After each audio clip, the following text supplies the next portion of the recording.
안녕하세요, 멜묵상. 오늘은 히브리서 6장 1절부터 8절 말씀 보도록 하겠습니다.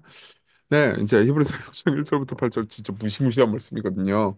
되게 많은 사람들이 이 본문을 가지고 의미를 묻기도 하고요.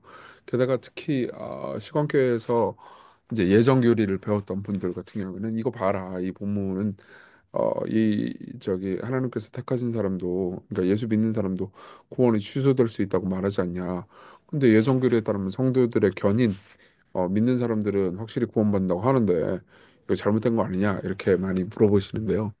사실은 이제 성도 견인, 즉 하나님께서 사랑하신 그 사람들은 이제 하나님께서 끝까지 책임지신다라는 교리는 성경에 너무 많이 나와요. 근데 우리가 어떤 성경의 교리를 부인할 때 성경에 다른 압도적으로 많은 이제 명시적으로 나오는 교리를 가르침들을 이제 한 부분을 제대로 이렇게 그것도 깊이 있게 들여다보지도 않고 제대로 해석하지도 않고 막 전적으로 부인하는 건 잘못된 행태입니다.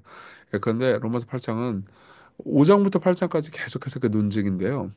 바울이 이렇게 이야기를 해요. 사망이나 생명이나 천사들이나 권세자들이나 높음이나 깊음이나 다른 어떤 피조물이라도 우리를 그리스도 예수 안에 있는 하나님의 사랑에서 끊을 수 없다고요. 예. 그런 걸 보면은 이제 하나님께서 우리를 사랑하시면 끝까지 결국 구원해내시고 인도해 주신다라는 교리는 우리가 마땅한 교리고 그 외에도 뭐 수백 구절이 사실 그 모든 것들을 지지하고 있어요. 게다가 이제 칼빈주의자들이 아니고 이제 칼빈주의가 잘못했다라고 얘기하는 아르미니스주의자들 중에서도 성도의 견인에 대해서는 하나님께서 시작하신 구원을 반드시 끝까지 이루신다. 여기에 대해서는 많이 동의하는 분들도 많아요. 그래서 이제 이 1절을 읽을 때, 이 본문을 읽을 때 너무 교리적으로만 보진 말고요. 이 본문을 통해서 어떤 메시지를 히브리서 기자가 전달하고 싶은가, 요걸 한번 생각해 보시면 좋을 것 같아요. 자, 그러므로 우리가 그리스도의 도의 초보를 버리고 죽은 행실을 회개함과 하나님에 대한 신앙과 세례들과 안수와 죽은 자의 부활과 영원한 심판에 관한 교훈의 턴을 다시 닦지 말고 완전한 대로 나아갈지니라 이렇게 이야기를 합니다. 자, 그러므로라고 하면은 앞에 있는 것 다음에 이제 하는 그 이제 순접 관계의 이야기인데 그 이걸 통해서 무슨 얘기를 하고 싶은 걸까요? 그러니까 이미 어제 이야기 기억나실지 모르겠는데요. 너네들 맨날 젖만 먹는다. 단단한 음식 못 먹고. 그럼 제가 고기하고 모유하고 이렇게 계속해서 비유하면서 뭐 둘 다 지방과 단백질이 있지만은 어떤 거는 이제 노력을 해야 먹는다. 뭐 이런저런 얘기 했었잖아요. 그렇죠? 그런 것처럼 지금 이렇게 얘기를 하는 거예요. 그 죽은 행실을 회개함, 그리고 하나님에 대한 신앙, 세례, 안수, 죽은 자의 부활, 영원한 심판 이런 것들 아주 기초적인 교리들 이거에 대해서 다시 흔들리지 말아라. 너희들은 이거에 대해서 지금 흔들리고 있다. 당시에 이스라엘 백성들 중에서 예수 그리스도의 유일성과 그리고 오직 그분만을 통해서 구원받을 수 있는 이 교리에 대해서 흔들리는 사람들이 많다고 그랬잖아요. 그러니까 흔들리지 말라는 거죠. 흔들리지 말고 잘 견디고 계속해서 예수께서 가르쳐 주신 것을 신실하게 믿고 따라라 이렇게 얘기를 합니다. 그러면서 하나님께서 허락하시면 우리가 이것을 하리라. 그것이 어떻게 되면 우리가 그걸 믿을 수 있어요? 하나님께서 허락하시면 믿을 수 있다는 거예요. 그러면서 4절부터 이제 굉장히 무시무시한 경고가 나옵니다. 한 번 빛을 받고 하늘의 은사를 맛보고 성령에 참여한 바 되고 하나님의 선한 말씀과 내세의 능력을 맛보고도 타락한 자들은 다시 새롭게 하여 회개하게 할 수 없나니 이는 그들이 하나님의 아들을 다시 십자가에 못 박아 드러내놓고 욕되게 함이라. 자 보세요. 여기서 좀 설명을 해드릴게요. 다시 회개하게 할 수 없다라는 말부터 한번 생각을 해봅시다. 이 말을 보면서 야 이거 뭐 구원 받아도 이 지옥 가지 않냐? 지옥 구원 받아도 나중에 취소될 수 있다 이렇게 생각할 수 있지만요. 이거는 사실은 어떤 의미에서는 우리의 구원이 하나님의 부르심에 의해서가 아니고 우리의 의지적 결단, 우리의 회개 요걸로 이루어진다라고 생각하는 사람들도 이 본문을 보면은 그들의 생각도 공격을 하고 있어요. 예. 왜 그래요? 하나님께서 허락하시면 우리가 이것을 하리라 이렇게 얘기하잖아요. 그렇죠? 그러니까 우리가 믿고 회개하면은 구원 받는 거지. 칼빈주의자들처럼 하나님께서 부르시고 하나님께서 먼저 시작해야만 구원받는다. 이렇게 얘기하면 안 되잖아라고 얘기를 한다 하더라도 이미 3절에서 하나님께서 허락하시면 우리가 이것을 하리라라고 이야기를 하고 있어요. 그런데다가 자 보세요. 이 칼빈주의자들의 이야기를 이제 반대하는 사람들은 어쨌든 그럼 회개해야 구원받는다 그러는데 회개하게 할 수 없다고 얘기를 해요. 그러니까 지금 뭐예요? 3절이랑 6절은 그러니까 이 역시 구원이 우리의 노력, 우리의 의지적 결단, 우리의 회개로 이루어지는 건 아니라고 얘기를 하는 셈이에요. 그러면은 여전히 그러면 그렇게 우리의 의지적 노력으로 해결 안 된다 하더라도 그래도 한번 나 은혜 받았습니다 하고 타락한 사람들은 결국 지옥 가는 거 아니냐, 참된 그리스도인들도 지옥 갈 수 있는 거 아니냐, 이렇게 얘기를 하죠. 근데 그 얘기를 믿고 받아들이기에는 두 가지 문제점이 있어요. 한 가지는 좀 이따가 이제 적용할 때 얘기할게요. 또 하나는 이게 사실은 4절부터 6절이 실제 빛을 받고 실제 하늘의 은사를 맛보고 실제 성령에 참여한 자를 의미하는 게 아니고 자기가 빛을 받고 하늘의 은사를 받고 성령의 참여함을 받고 하나님의 선한 말씀과 내세의 능력을 맛보고 맛봤다고 주장했는데 실제로는 타락한 이제 더 이상 그것을 받아들이지 않는 그 사람들을 가리키는 거죠. 그러니까 이런 거예요. 나 하나님의 은혜 받았어. 나 빛을 봤어. 은사를 맛봤어. 성령에 참여했어. 하나님의 선한 말씀과 내세의 능력을 맛봤어. 라고 주장은 하는데 그런데 문제가 뭐예요? 죽은 행실을 회개함과 하나님에 대한 신앙과 세례와 안수와 죽은 자의 부활과 영원한 심판에 대한 교훈을 안 받아들이는 거예요. 예. 여기에서 이탈을 한 거죠. 그러니까 이렇게 된 거예요. 정확히 말하면 이 4절부터 6절과 1, 2절의 그 균형을 잘 맞추면은 이렇게 되는 거예요. 이 사람들은 나 은혜 받은 적 있어. 나 그때 수련회 가가지고 빛을 봤어. 성령을 받았어. 엄청난 영광을 받지.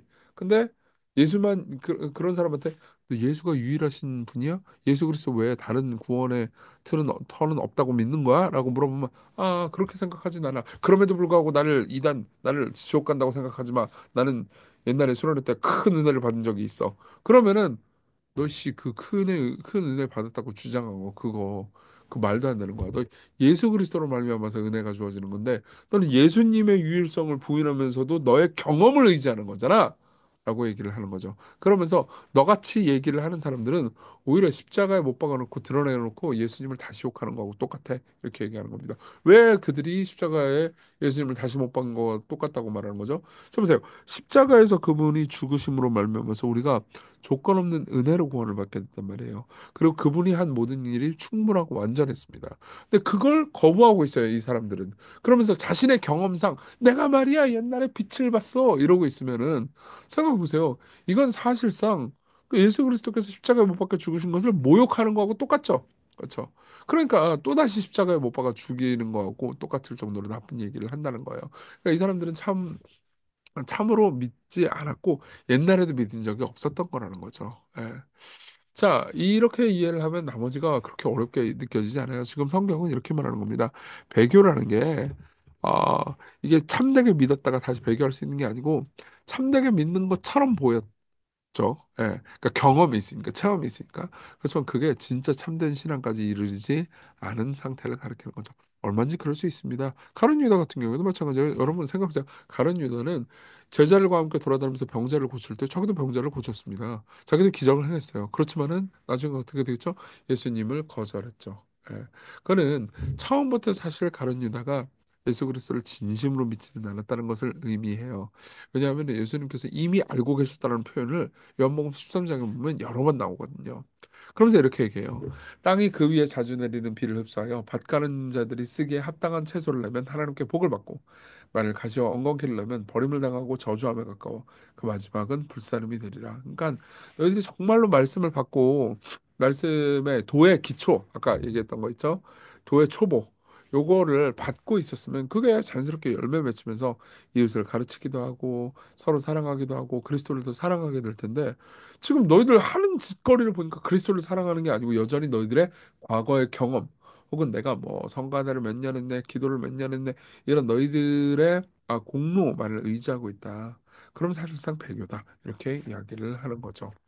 자, 이렇게 배교에 대해서 경고를 하는 건데, 이 경고에 대해서 신학적 그리고 삶에 있어서 적용을 좀 해봅시다.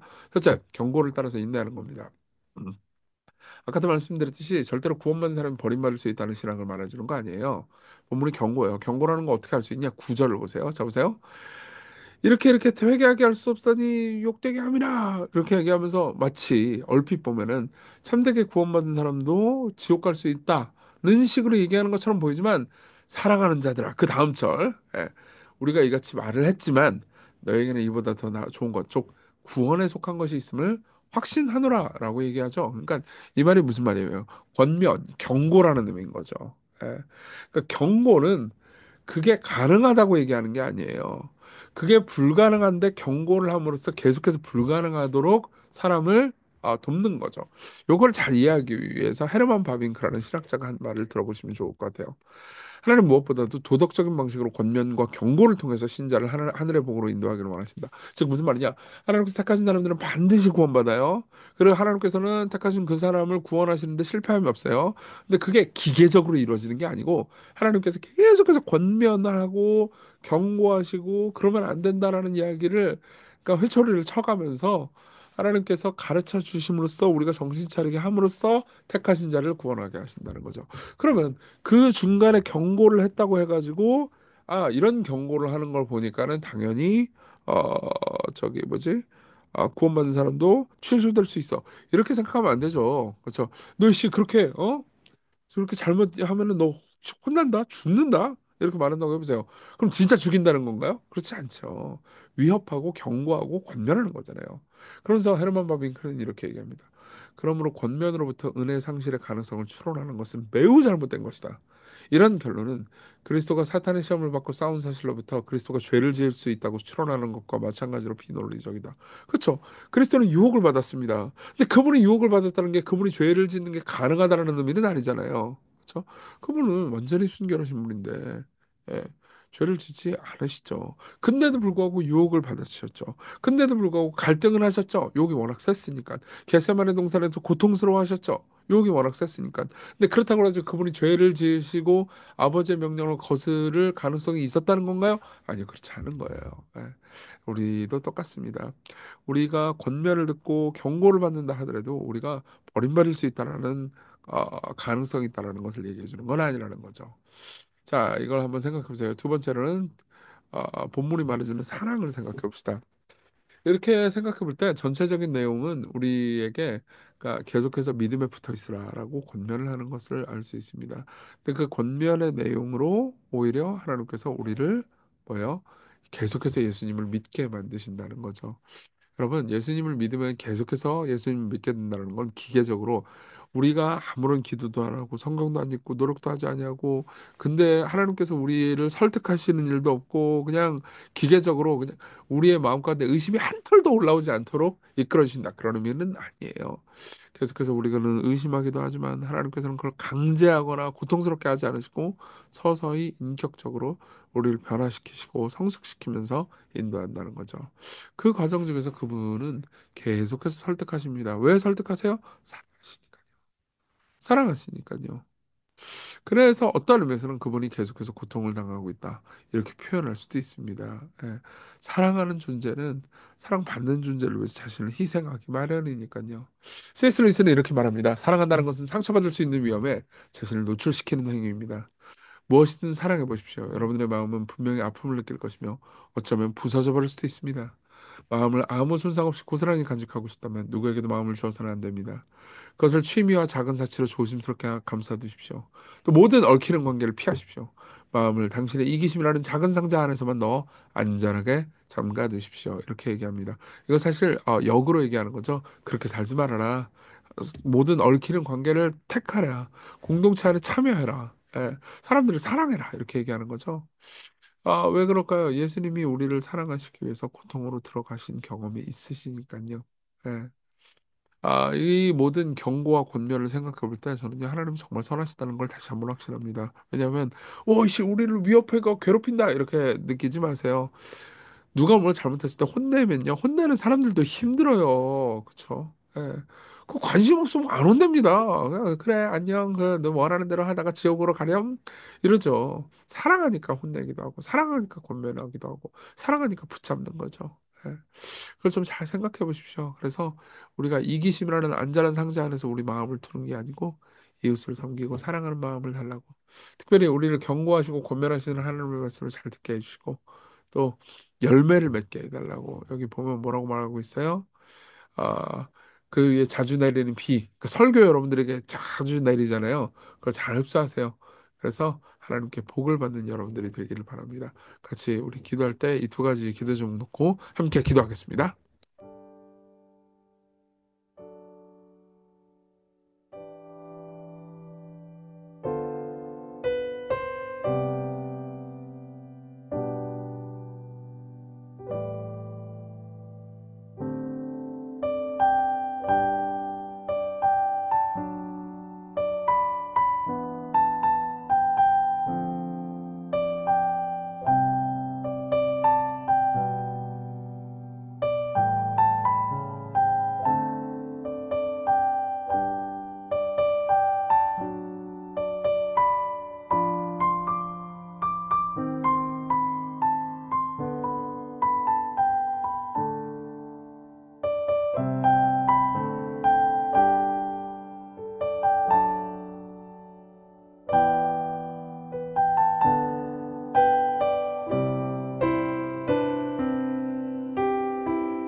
기도하겠습니다. 은혜로우신 주님, 우리를 보존하시고 끝까지 인도하시되 우리에게 경고하시고 권면하시며 돌이키기를 바라시는 당신의 마음을 본문을 통해서 읽게 하소서.